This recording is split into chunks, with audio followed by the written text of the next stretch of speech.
Good day, everyone. It really is a pleasure to welcome the two teams to the day two of the group phase debate. You'll be debating today on the topic on whether or not the establishment of lunar and Martian settlements by private companies should be subject to prior international approval to prevent conflicts over territorial claims. You've all received the topics 7 days in advance. You've prepared for both sides of the argument. Before the debate, as always, you will now have the floor for introductions. So once again, good day to University of South Pacific. You have just about lunchtime right now, I believe. And the University of Maryland, you have 7 p.m. And here in Europe, it's 1 a.m. So passing the floor first to the University of South Pacific, Mr. Tuinabua, the floor is yours.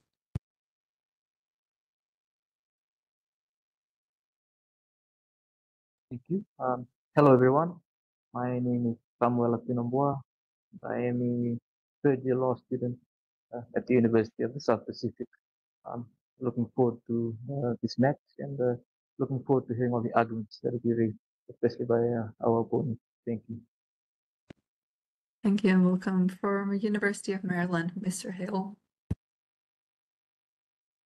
Hi, everybody. My name is Josh. I'm a second-year law student here at the University of Maryland. I'm excited to meet everybody and get this debate going. Indeed, welcome for University of South Pacific, Ms. Connelly. Hello everyone, can you guys hear me? All right, I said Bula, that's how we say hello in Fiji. My name is Andi Salaseni Ngonelevu, and I'm a final year student here at the University of South Pacific. I'm currently enrolled in a Bachelor of Law and a Bachelor of Arts program, with my Bachelor of Arts program having a single major in Geography with a minor in French. And I'm really looking forward to this match. Thank you. You're welcome for University of Maryland. Today's two-member team, Ms. Liang. Hi, everyone. It's a pleasure to be here. I'm a Juris Doctor candidate. I'm a first-year student here at the University of Maryland. Extremely excited to be here today. Thank you. Thank you. Welcome. And completing the three-member team today for the University of South Pacific, Mr. Brown. Hi. Thank you, everyone. Thank you for being here. I'm excited to be with you all today. I'm a third-year student pursuing a degree in politics and law, and I hope to hear everyone's arguments today. Really excited. Thank you and welcome. And of course, the two teams are supported by their mentors and coaches. Specifically, a shout out for the University of South Pacific, Professor Nath and Mr. Permal, and the University of Maryland, who's one of the coaches is as well on the call with us. So I will give Ms. Fenley, of course, the floor, but also a shout out to Professor Denchen. Ms. Fenley, if you have any words of encouragement for the teams. Hi, my name is Leanna Feinlieb. I'm also a 2L here at University of Maryland for my Juris Doctorate. Very excited to see everybody's arguments. I know everybody's going to do a fabulous job. And again, very nice to meet you all in Fiji.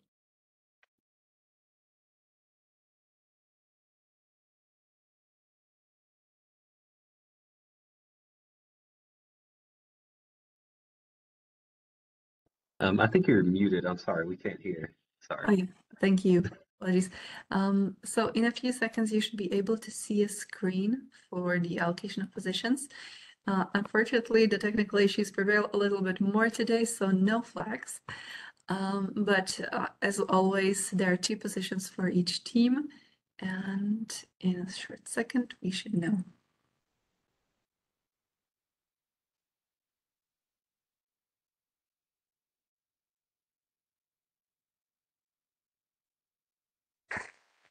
All right, so it will be the University of South Pacific that will be defending the position against, and that will be the University of Maryland that will defend the position in favor.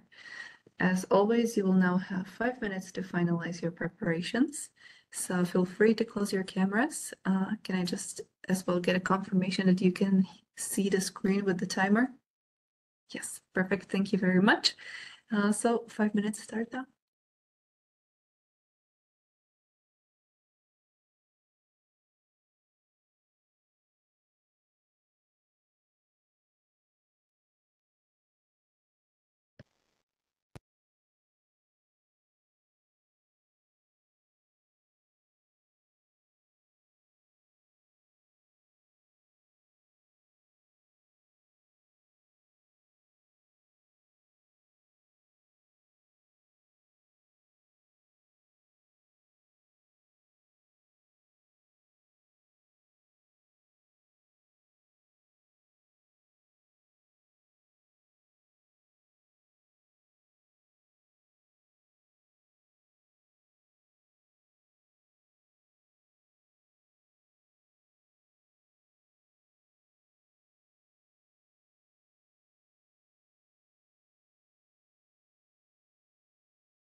All right.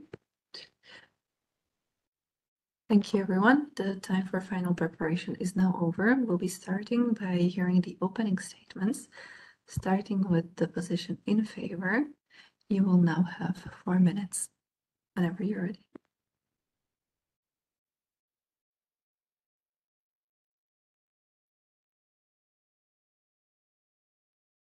All right, just confirming once more that you can hear me. Yes, loud and clear.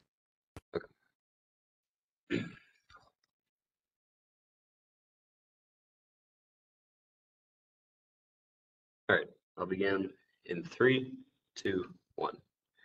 In 2024, astronomer Professor Richard Green issued a grave warning that the moon and its resources could be destroyed through thoughtless exploitation, whether driven by a desire to extract resources from celestial bodies or to establish extraterrestrial colonies should the climate crisis make our current planet uninhabitable. There's been a massive interest, both from public and private sectors, in space exploration. Article 11 of the Moon Agreement, an international multilateral treaty, establishes an international regime to oversee the exploitation of celestial resources once exploitation is about to become feasible, and explicitly provides that interests and needs of developing countries shall be given special consideration. Today, we argue that it is time to establish this international regime to ensure that these private companies do not violate international law, establish settlements on the moon or Mars, and destroy the very resources that may hold the key to the survival of our species. We assert 2 arguments. First, that allowing private companies to establish settlements on celestial bodies unchecked violates key principles of international space law. Second, we argue that without such a commission, private actors will engage in wanton exploitation, mirroring Western imperialism of the 17th, 18th, and 19th centuries, and increasing the likelihood of interstate conflict. Our first argument is that existing international law has established principles regarding space exploration, colonization, and resource extraction, and failing to properly regulate and approve private corporations before they establish settlements on Mars or the Moon directly conflicts with existing international law. International space treaties like the Outer Space Treaty and the Moon Agreement conceptualize the Moon and other celestial objects as the province of all mankind, not as resources to be exploited by a select few wealthy nations.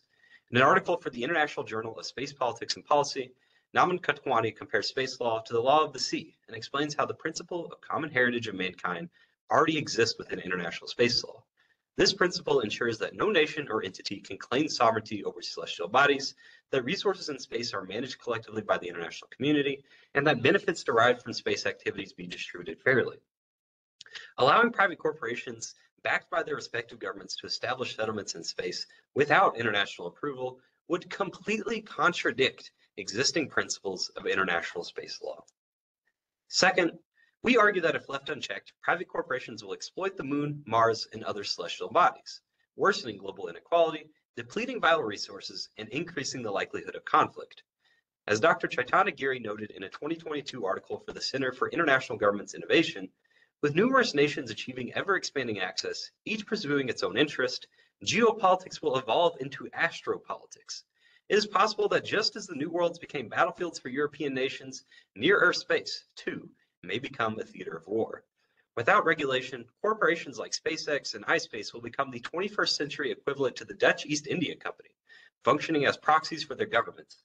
Subjecting these corporations to international approval will ensure that these companies operate safely and that resources they extract are distributed equitably. Additionally, an international approval mechanism will decrease the likelihood of conflict between nations. Before the Antarctic Treaty System of 1959, there was significant tension about who controlled resources on Antarctica. There was even an armed skirmish between Argentina and the UK during the 1948 Hope Bay incident. Since the international community came together to ensure that no single nation or entity would monopolize the resources on Antarctica, there have been no such skirmishes, and the ATS is widely considered to be one of the most successful international agreements. As competition and tensions rise between the United States and China, the risk of great power conflict and even nuclear war becomes greater. It is imperative that we establish an international regime to resolve disputes and ensure sustainable engagement with the Moon and Mars before conflicts get out of hand. Thank you. We'll now hear the opening statement for the against position. University of South Pacific, you have 4 minutes. Thank you. Just want that everyone can hear me and you guys can see me okay? Yes. Okay, so thank you. Nisa Bulivinaka and greetings to the honorable judges, my colleagues and audience members. We as the negative team disagree with the notion that establishment of lunar and Mars settlements by private companies should be subject to prior international approval to prevent conflicts over territorial claims. We advance the following arguments. Firstly, I will cover the ambiguity in regulations. Chief Nash will discuss access inequality. Samuela will address the impact on innovation, and then Chief Nash will conclude by advocating for our stance. The vast expanse of outer space invites humanity to explore and innovate, yet outdated and vague regulations threaten to hinder our progress. The Outer Space Treaty of 1967, specifically Article 6, requires states to authorize and supervise private parties, but lacks a unified international mechanism for oversight. This has resulted in conflicting interpretations of national legislation of countries regarding space resource activities. For instance, the 2015 U.S. Commercial Space Launch Competitiveness Act, Section 402, directs the President to facilitate commercial exploration and recovery of space resources by U.S. citizens, promoting the rights to own, use, and sell these resources while ensuring compliance with international obligations. My apologies. In contrast, 2017 Luxembourg Space Resource Law, Articles 2 and 3 mandates prior government authorization for similar activities. These varied approaches illustrate the challenges of enforcing uniform international regulations. The 1979 Moon Agreement further complicates matters. Article 11 does describe the moon and its resources as a common heritage of mankind, and it calls for an international management system. However, this agreement has only been ratified by 18 nations, none of which are the major space powers like the United States, Russia, or China, highlighting the difficulty in achieving global consensus on regulatory framework. I argue that ambiguity in regulations can lead to significant legal challenges, as demonstrated by the 2020 Love versus Commonwealth case in Australia. This landmark case addressed whether Aboriginal Australians who are not citizens of Australia could be classified as aliens under Section 51, subsection 19 of the Australian Constitution. The High Court ruled that Aboriginal Australians, due to their unique connection to the land, could not be classified as aliens. The court emphasized the constitutional terms like alien must account for identity and belonging, illustrating the complexity of legal definitions. This case, for me, serves as a powerful analogy. Just as the Love versus Commonwealth case demonstrated how legal ambiguities can create uncertainty, vague and outdated space laws pose similar challenges. Therefore, requiring international approval for the establishment of lunar and Martian settlements by private companies would only amplify these ambiguities in regulations. Thank you. Thank you. We are now entering the rebuttals, starting with the first rebuttal for the in favor position. University of Maryland, you have 2 minutes. Just like to confirm that I'm audible. You are. Okay, thank you. We'll begin in 3, 2, 1. The ambiguities that the previous speaker has talked about is exactly why we have to establish some kind of regulatory regime.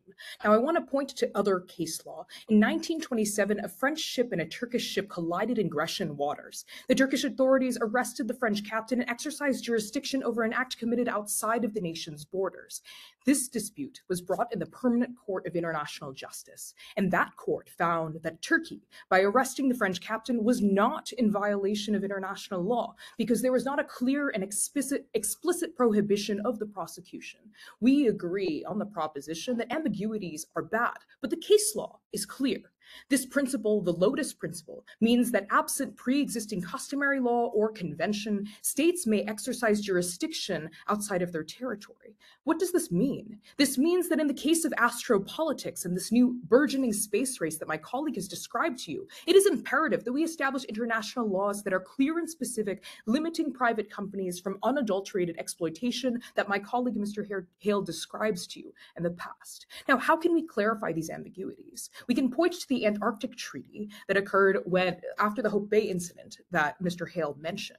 Article 7 of the Antarctic Treaty allows observers from each party nation to inspect the activities of other nations to ensure compliance and establish mutual oversight. Now, this is a really clear and distinct example of where the ambiguity is clarified. By inviting nations to be able to inspect the activities of their counterparts, not only are we able to keep them in check, but we also are able to eliminate the ambiguities that the other side is concerned about in this, in this case. So in the issue of space, as long as we are clear, as long as we establish the clear regulations that are required of these private companies, I don't see their case to be a problem. And for those reasons, for now, we are very proud to propose.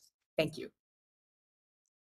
Thank you. We'll now hear the first rebuttal for the against position. University of South Pacific, you have 2 minutes. Right, before I begin, just want to confirm that I am both audible and visible. You are. Thank you. Starting in 3, 2, 1.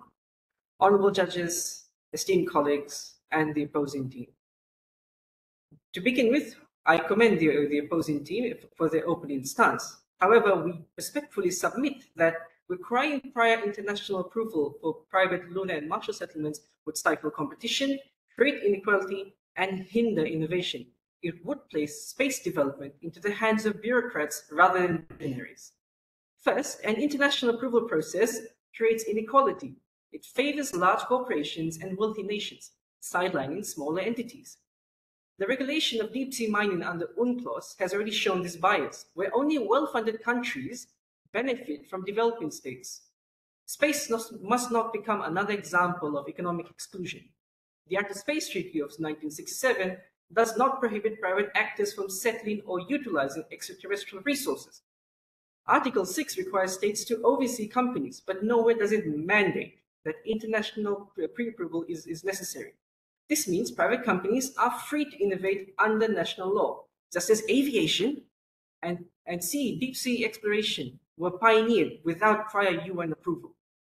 Secondly, requiring international approval slows progress and discourages investment. Look at SpaceX and Blue Origin, for example. These companies are pushing the boundaries of human exploration, not because of international bureaucracy, but because of competition and innovation. If we impose excessive approval processes, we will delay technological progress and further deter. Furthermore, history has proven that self-regulation framework works. The US Commercial Space Launch Competitiveness Act of 15 already provides oversight without regulating burdensome international pre-approval. If states can regulate their industries, why should we introduce unnecessary layers of control in space? For these reasons, we submit that we reject international approval mandates and allow space. Right. Thank you very much. We'll now hear the second rebuttal for the in favor position. University of Maryland, you have 2 minutes.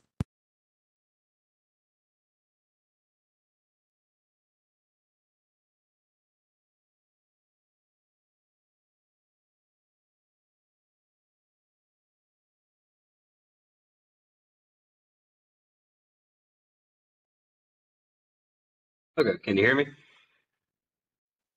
Okay. Yes.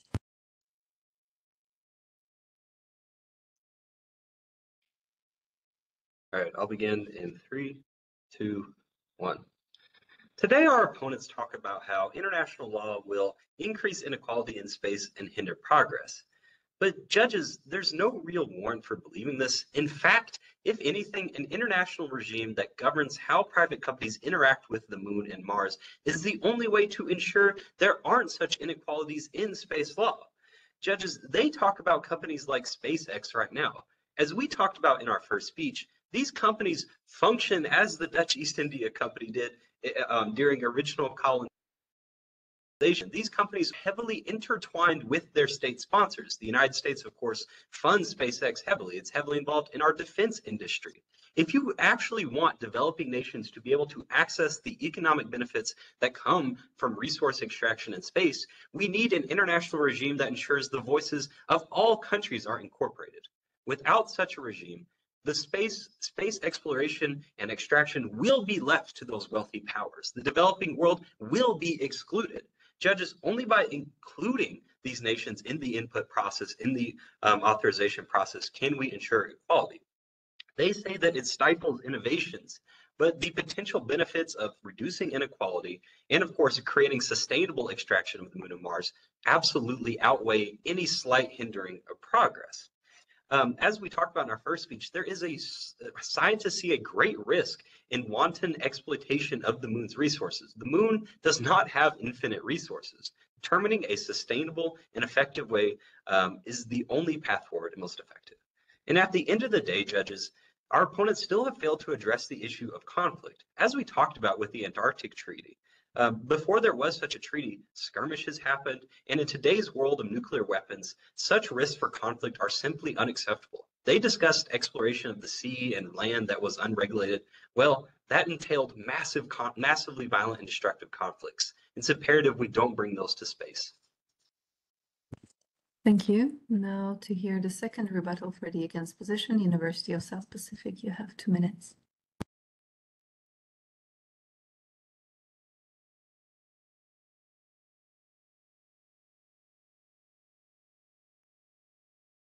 Thank you. Before I begin, can I just confirm that I'm audible? You are.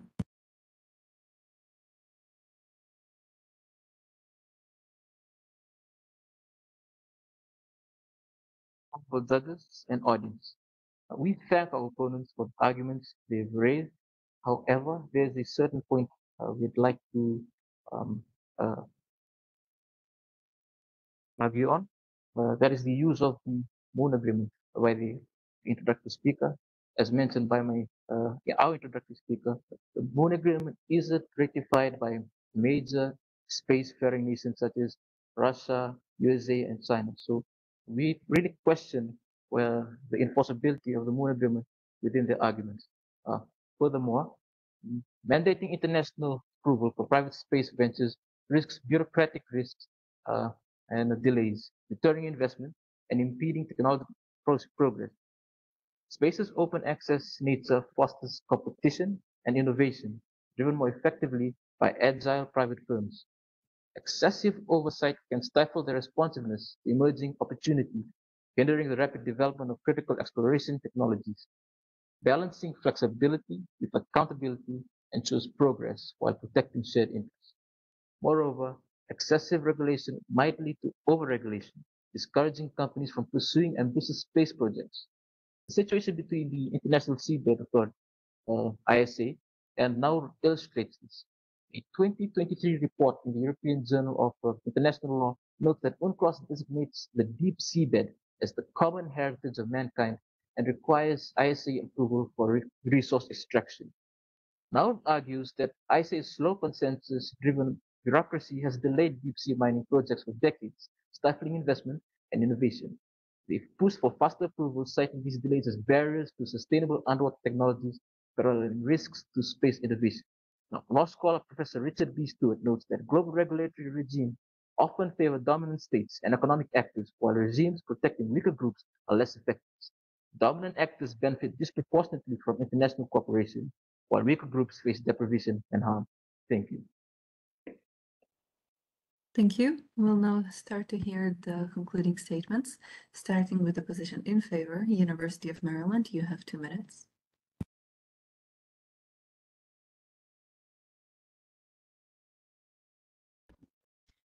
Judges, today you've heard arguments about innovation, arguments about the purpose of space, and how we relate to it. 2 points here that have won us the debate. The first, the opposition fails to ask the question, innovation and visionaries, but innovation and visionaries from where and at what cost? When we think about the cost of innovation, we have to fundamentally understand that the faster something goes, it does not mean that it is better. Now, the final speaker points at the deep seabed and the concerns about how bureaucracy has stifled innovation. But fundamentally, what that bureaucracy has also done is protect us from oil disasters and other issues that happen from innovating too quickly, taking too many risks. We only have one moon. We only have one Mars. We only have one chance to set this up correctly, lest we repeat the age of discovery that exploited American resources and exploited all of the peoples who participated in those things. Fundamentally, the question you have to ask is visionaries from where and at what cost? Moving on to the second point that has won us this debate. Even so, innovation comes at a cost, but who are these billionaires? SpaceX and Blue Origin are the best examples we have. They're precisely why we need international regulation, because they are the ones that are going to get to the moon first. They are the ones who are going to get to Mars first. Fundamentally, if they get there first, that means they get to determine somehow what they do with those resources. I don't think that that's right.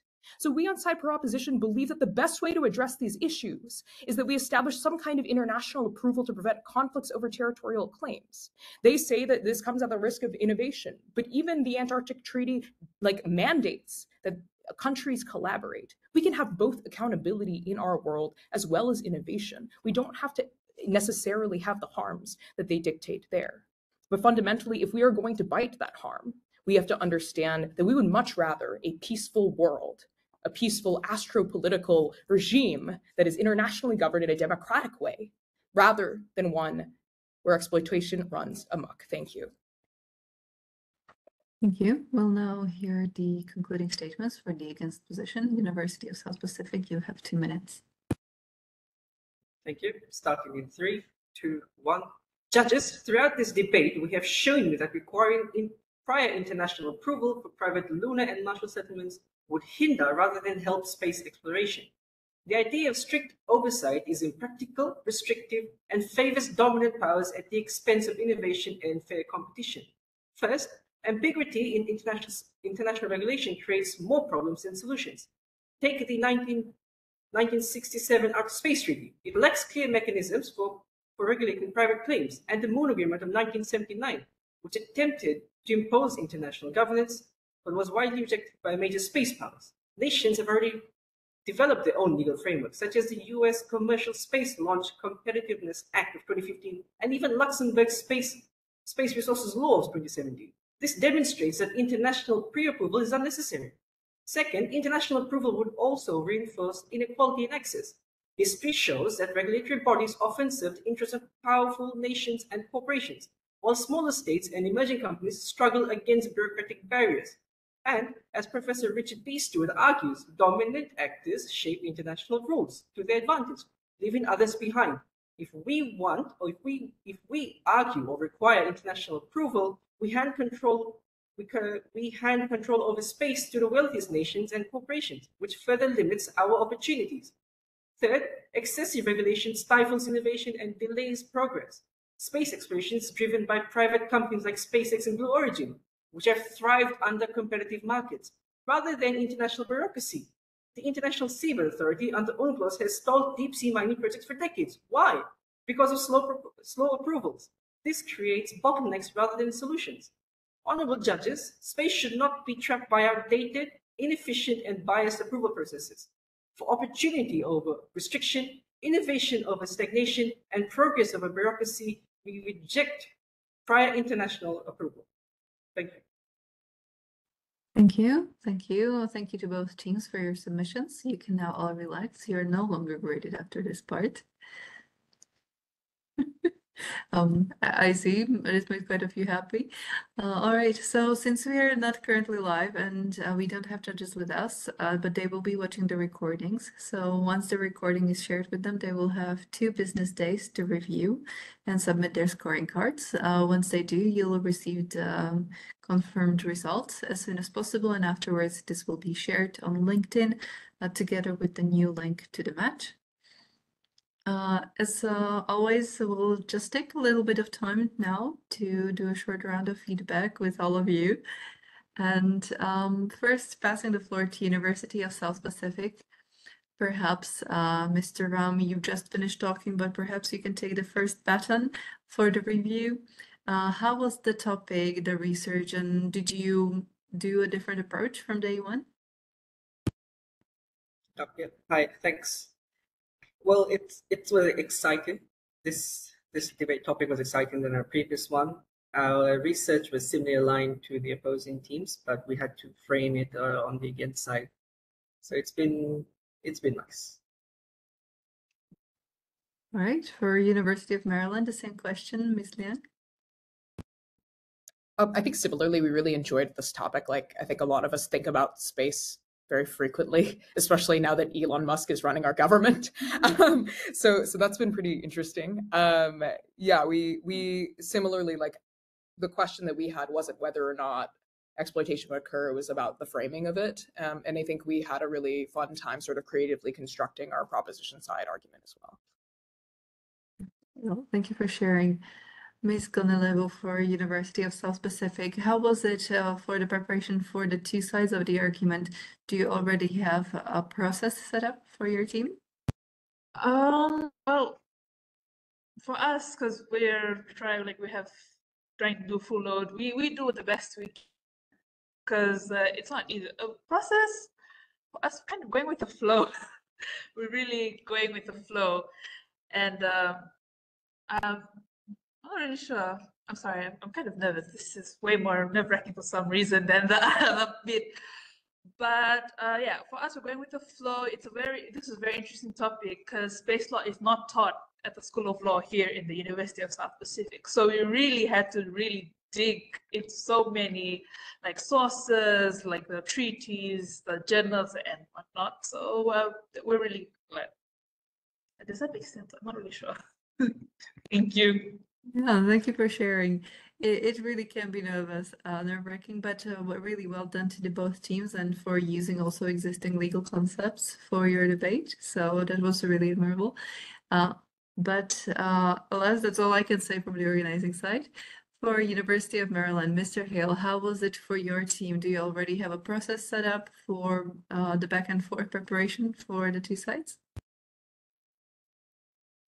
Yeah, we loosely have kind of a process set up now. The problem has been, we've had debaters out, debaters sick and stuff, people with stuff come up throughout the semester. Obviously, we're all very busy.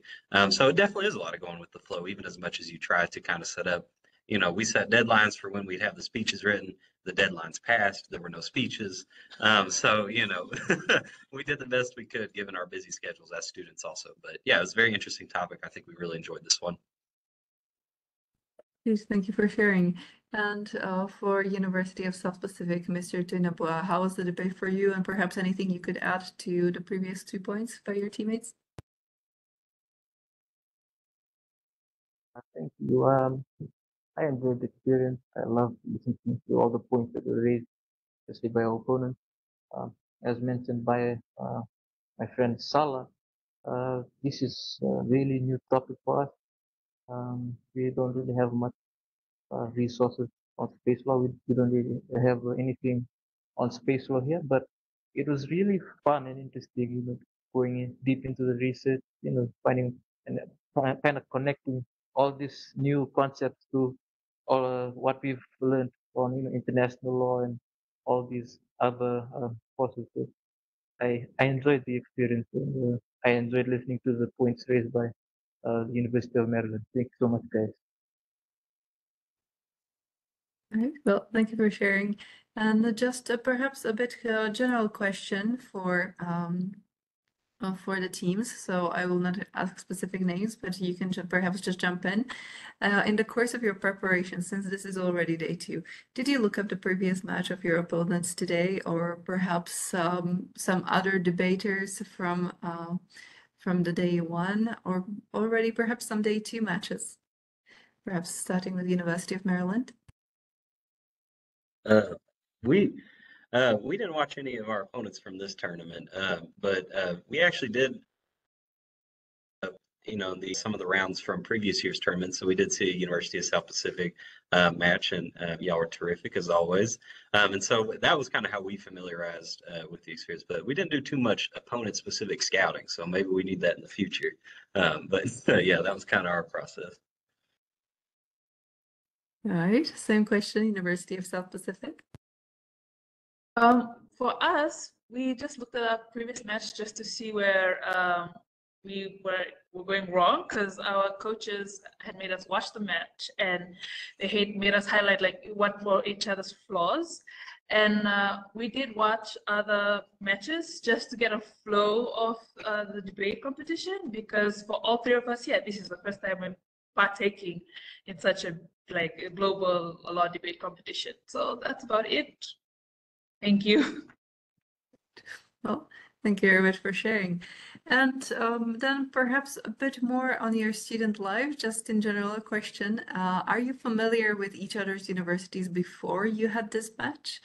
Either when you knew which universities you were in group with, or perhaps even prior to that, maybe you have someone you know from each other's country.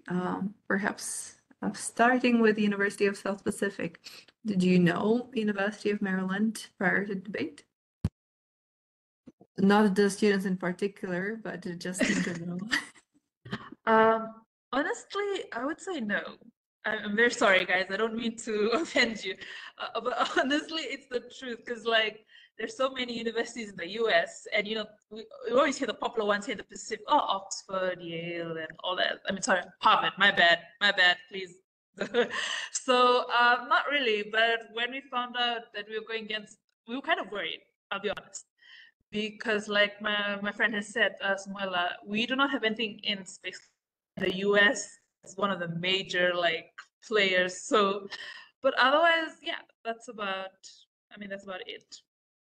I think the only thing I love from the US is Dolly Parton. Yeah. Right. Maybe your teammates as well.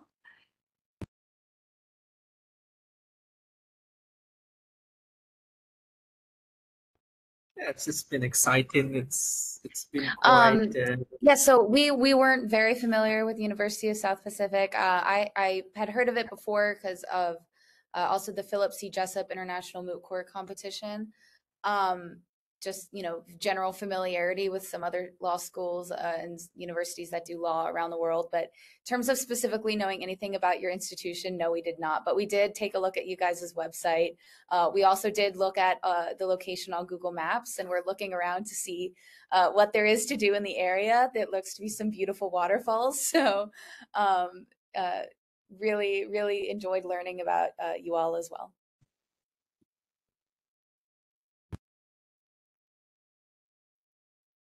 Ms. Liang and Mr. Hale as well. Do you perhaps already, so I hear you already looked at some waterfalls. So maybe while adding, if you already have tickets booked, you can maybe say if the team from University of South Pacific, should they come and visit your campus, or what could they expect to see as well? Yes, absolutely. If you're familiar with Edgar Allan Poe, he is buried on our campus, and we have these really interesting catacombs beneath our school, which I think we're the only law school that has an attached graveyard, which is a little bit ironic. Also, Baltimore is wonderful if you love seafood. We have excellent seafood. It's a really great city. It's very fun. Crabs, yes, excellent crabs. All right. Well, University of South Pacific, they already know which waterfalls they want to visit. Should they come to visit your campus? What else would you recommend, or where else would you take the team should they visit? That's a very interesting question. And the beautiful waterfalls is in Vanuatu, which is the second biggest island in Fiji. I'm just letting you know because I'm from there. Let's see. For Fiji, as well as the South Pacific, our culture plays a very big part. So I think one of the things I would love for you guys to take is the fire walking on Banga Island. That's a small island in Fiji. So the story goes, only a certain tribe from that island can walk on hot stones. They would literally put the hot stones and they would heat up and they would walk absolutely barefoot. And this tribe is the only tribe that can do it. If anyone does it, they get really badly burnt. I would love for you to say that. It's a very interesting thing. And it's apparently there's no scientific explanation for why this only specific tribe from the Banga Island can walk on hot stones. What else would I? Oh yeah, beautiful beaches. We have some, you know. Well, just like if you come down to Fiji and be more. What else do we have? Oh, food. Food is a very big part of the Pacific staple.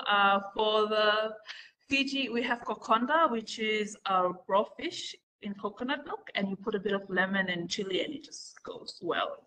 Thank you. All right. So Perhaps some exchanges might get planned, maybe an exchange or plan with the student associations or perhaps at faculty level. Might be a good idea for the two teams. Well, as you know, you can always find each other through the LinkedIn post. We have tagged everyone with the team announcements as well as with the first match announcement. We'll do the same with the results and the second link, of course. And should you wish to exchange email addresses, just let us know. We can do that as well for you and put you in contact that way. And yes, that would be all from the organization side. As always, it's been a pleasure. Well done to the two teams. And well, thank you for bearing with our technical difficulties in the beginning. No worries. Thank you all so much. It was a great round. Thank you very much. Thank you, everyone. This Absolutely was wonderful. Congratulations for a great round. Thank you very much. And goodbye.